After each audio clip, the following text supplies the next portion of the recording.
Նոր ինքնաշեն նշաններ են հայտնվել Երևանի ճանապարհներին։ Դեղին ժապավենով փաթաթած այս անվադողերը վարորդներին զգուշացնում են, փոս է առջևում։ Բանդաժը ջարդել են, ումից ուզեմ, բրավ, ես փոսերի վրա ես ներքևը։ Այս օփելի անվահեցն է ջարդվել Դավիթ Բեկ փողոցի փոսերում։ Վարորդը չի ցանկանում տեսախցիկի առաջ երևալ, բայց հարց ունի, ով է փոխհատուցելու վնասը։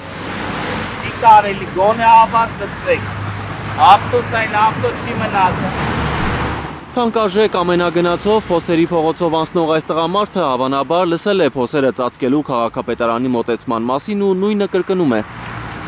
Անձրևից փոս չի կարելի լցնել։ Վարորդներն են ասում, ես չեմ ասում։ Չէ, անձրևից չի կարելի ասֆալտապատել։ Դավիթ Բեկ փողոցի այս փոսերը ոչ թե միայն մեքենաներն են շարքից հանում, այլ արդեն մարդկանց կյանքի եւ առողջության համար են վտանգավոր։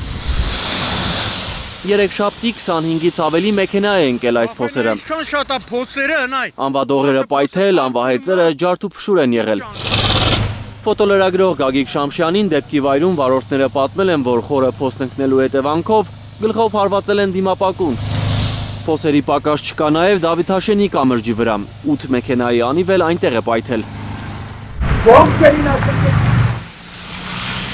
Օվկիանոսագետ Ժակ-Իվ Կուստոյի փողոցն է սա։